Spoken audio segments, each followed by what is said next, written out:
Hello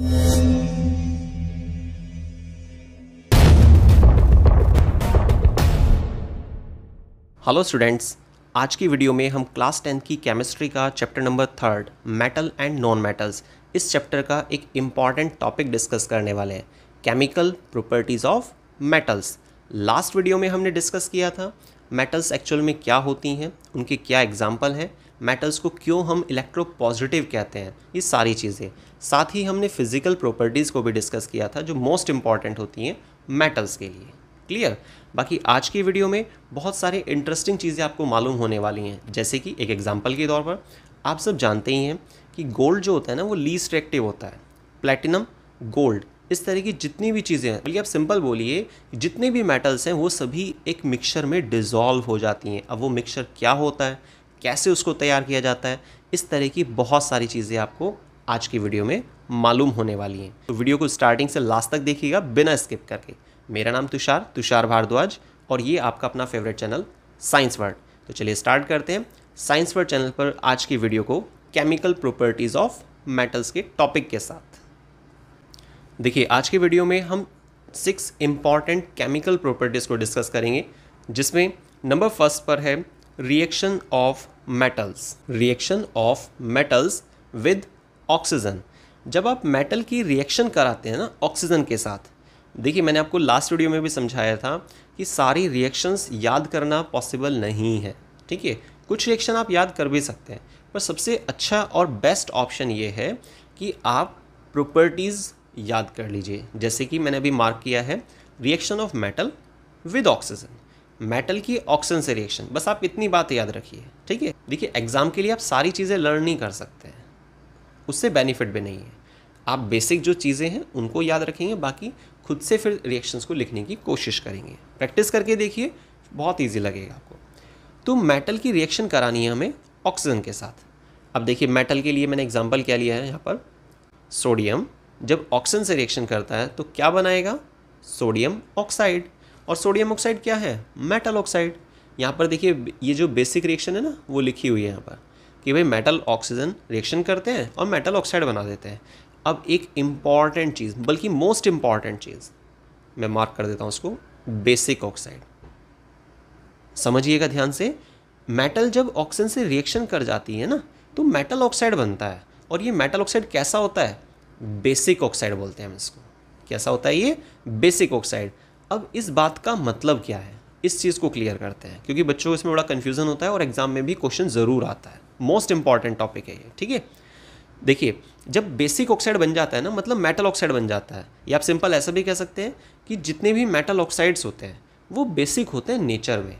लेकिन कोई आपसे अगर बोलता है कि भाई कैसे पता चला आपको, कोई रिएक्शन होगी ना इस चीज़ के लिए तभी तो मालूम हुआ, बिल्कुल आप रिप्लाई कर सकते हैं कि भाई जब आप मेटल ऑक्साइड को, मतलब Na2O, ये एक एग्जाम्पल लिया है मैंने यहाँ पे, जब आप मेटल ऑक्साइड को रिएक्शन कराते हैं वाटर के साथ तो क्या बनता है, बेस बनता है।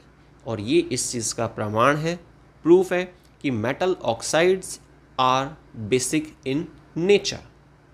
क्लियर? ध्यान रखना है आपको, मेटल ऑक्साइड कैसे होते हैं, बेसिक ऑक्साइड होते हैं। कैसे पता चलेगा, पानी में डाल के देखिए आप, बेस बन रहा है तो इसका मतलब मेटल ऑक्साइड कैसे थे, बेसिक थे नेचर में। क्लियर हो गई चीज़? ठीक है, अब देखिए आगे कुछ इंपॉर्टेंट पॉइंट्स लिखे हुए हैं यहाँ पे। सोडियम एंड पोटेशियम मेटल्स, ये दो ऐसे मेटल्स हैं जिनको हम स्टोर कर रहे हैं अंडर कैरोसिन ऑयल। लेकिन अब सोचने वाली बात, भाई इन दो मेटल को हम स्टोर क्यों कर रहे हैं कैरोसिन ऑयल में, मिट्टी के तेल में क्यों स्टोर कर रहे हैं, to prevent their reaction with oxygen, moisture and carbon dioxide of air. ये जो सोडियम और पोटेशियम होते हैं ना, ये बहुत आसानी से रिएक्शन कर जाते हैं ऑक्सीजन के साथ, मॉइस्चर के साथ, कार्बन डाइऑक्साइड के साथ। ठीक है, जो हमारे एयर में प्रेजेंट होती है। एयर आपको मालूम है, ये जो एयर होते हैं ना इसको क्या बोलते हैं, होमोजीनस मिक्सचर बोलते हैं। ठीक है, बहुत सारी गैसेस होती हैं इसके अंदर। तो सिंपल लाइन है कि इन सब चीज़ों से रिएक्शन कर सकते थे, इसलिए हमने इसे बचाने के लिए क्या किया, कैरोसिन ऑयल के अंदर स्टोर किया। ठीक है, तो अगर आपसे कोई एग्जाम में क्वेश्चन पूछा जाता है कि why we store sodium and potassium in kerosene oil, तो आई थिंक आप आंसर बहुत आसानी से दे सकते हैं। चलिए अब आगे चलते हैं एक इम्पॉर्टेंट क्वेश्चन की तरफ। एग्ज़ाम में पूछे जाने वाला एक बहुत important question, what are amphoteric oxide.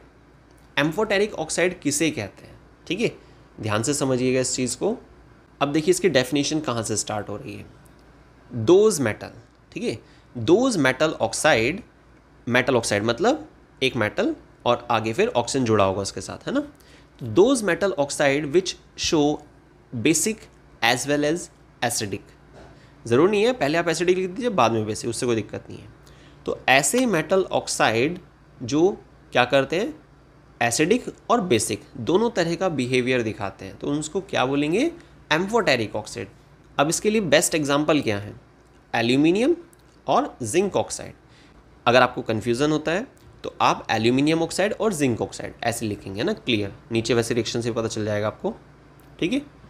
Aluminium oxide की 2 रिएक्शन है और जिंक ऑक्साइड की भी 2 रिएक्शन है, पर 2 रिएक्शन क्यों, देखिए मैंने आपको बताया था अभी डेफिनेशन में कि जो मेटल ऑक्साइड्स होते हैं ये ऐसे मेटल ऑक्साइड जो एसिड और बेस दोनों से रिएक्शन कर जाते हैं, है ना, और दोनों ही तरह का नेचर रिप्रेजेंट कर रहे हैं, तो उसको हम क्या बोलेंगे, एम्फोटेरिक ऑक्साइड। तो एम्फोटेरिक ऑक्साइड वो मेटल ऑक्साइड्स हैं जो एसिड और बेस दोनों से रिएक्शन करते हैं। यहाँ पर 2 एग्जाम्पल हैं। अगर आपसे एग्जाम में पूछा जाता है कि एम्फोटेरिक ऑक्साइड क्या होते हैं तो आप एक डेफिनेशन देंगे और एक एग्जाम्पल देंगे। उस एक एग्जाम्पल के लिए आपको 2 रिएक्शन लिखनी पड़ेंगी, एक बार एसिड से रिएक्शन करके दिखानी है और एक बार बेस से, क्लियर। अब यहाँ पर ये सब चीज़ें तो आपको क्लियर हो गई होंगी, लेकिन आप सोच रहे होंगे कि भाई इसका नाम क्या है। यहाँ पर ये जो कंपाउंड बन रहा है NaAlO2, देखिए इसका आप नाम नोट कर लीजिएगा, काम आ सकता है ये, सोडियम एल्यूमिनेट, सोडियम एल्यूमिनेट, है ना। और ये जो नीचे की तरफ आ रहा है Na2ZnO2, इसका नाम होता है सोडियम जिंकेट। क्या नाम है, सोडियम जिंकेट। नेक्स्ट प्रॉपर्टी हमारे पास है, मेटल्स जब रिएक्शन करती हैं पानी के साथ, किससे रिएक्शन करती हैं, पानी के साथ, they form either metal hydroxide और मेटल ऑक्साइड।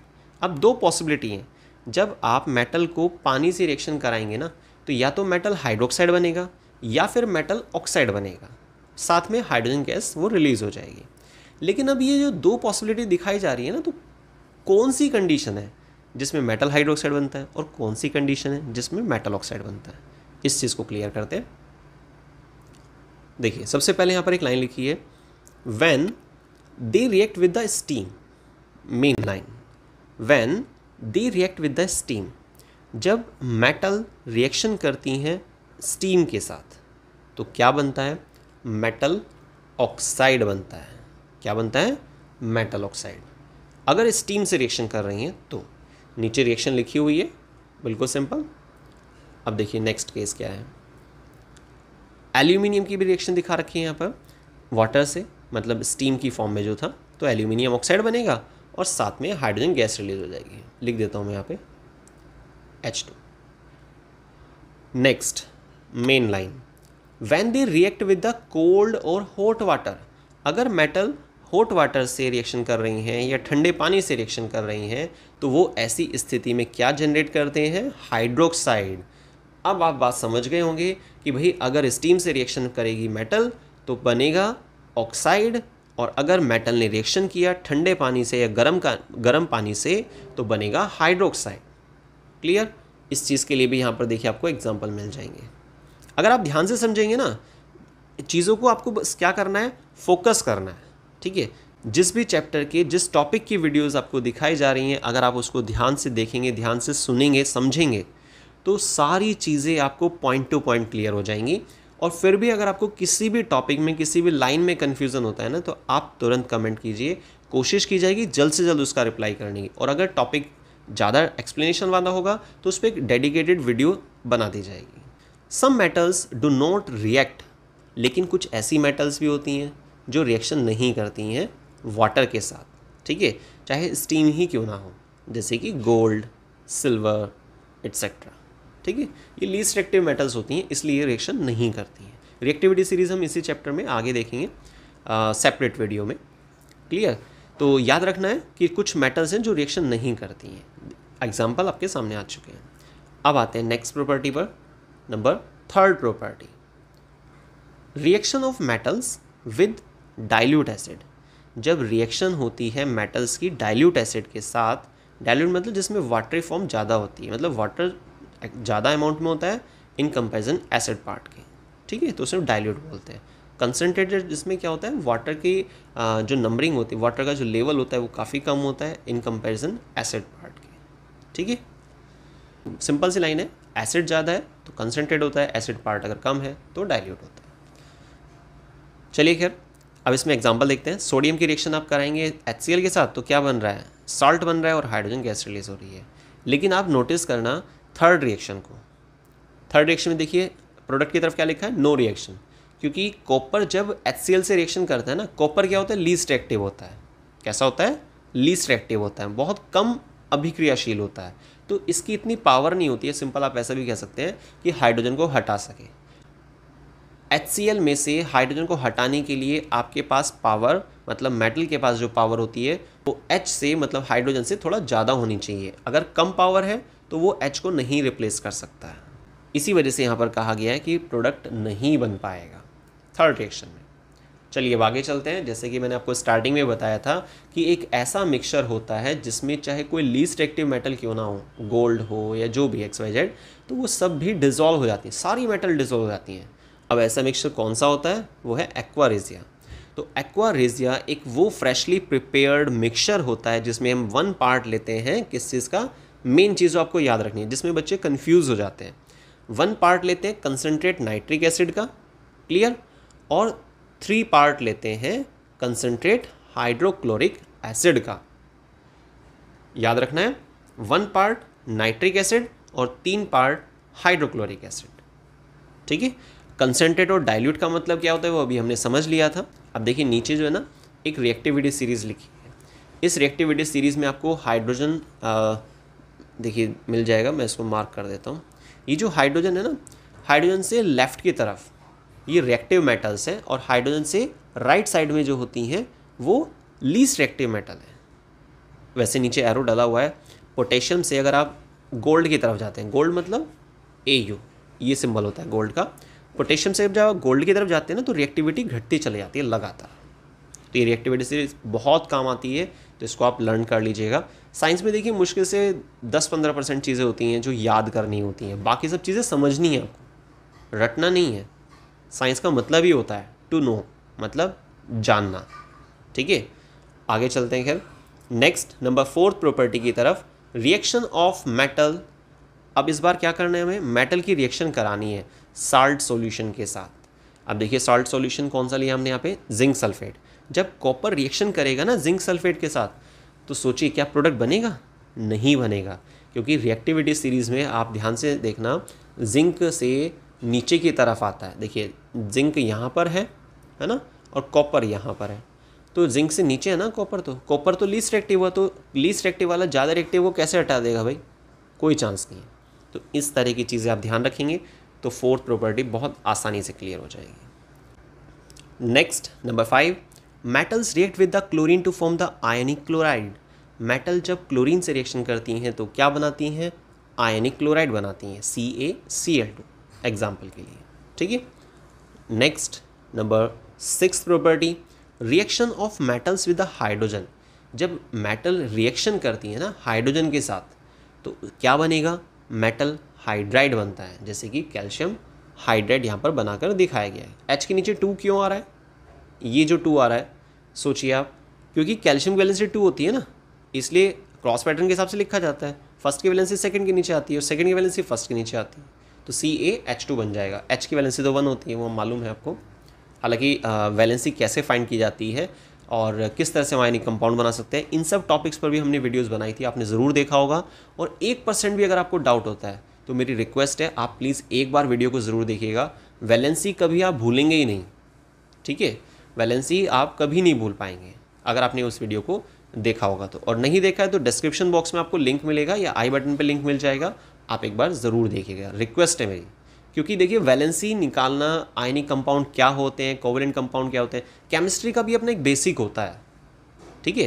क्योंकि अगर आपको किसी भी सब्जेक्ट का या किसी भी फील्ड का जिसमें आप काम करना चाहते हैं उस फील्ड का अगर बेसिक मालूम नहीं है ना, तो फिर उस पर पकड़ बनाना मुश्किल हो जाता है।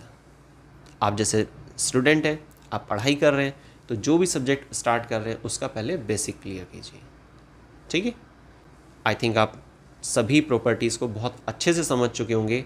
और मेरी रिक्वेस्ट है, एक बहुत छोटी सी रिक्वेस्ट है, और अगर आपको लगता है कि जो टॉपिक आपने वीडियो में समझा है वो आपको अच्छे से क्लियर हो गया है, तो आप वीडियो को लाइक ज़रूर कीजिएगा, अपने सभी फ्रेंड के साथ वीडियो को शेयर कीजिए। और लास्ट, अगर आपने हमारे चैनल को सब्सक्राइब नहीं किया है तो प्लीज़ सब्सक्राइब कीजिए और बेल आइकन को प्रेस करने के बाद ऑल पे ज़रूर क्लिक कीजिएगा। तो आज की वीडियो में बस इतना ही। मिलते हैं नेक्स्ट वीडियो में मेटल के यूजेस के साथ। वीडियो को स्टार्टिंग से लास्ट तक देखने के लिए बहुत बहुत धन्यवाद। जुड़े रहिए साइंस वर्ड चैनल से और इसी तरह सपोर्ट करते रहिए साइंस वर्ड चैनल को। थैंक्स।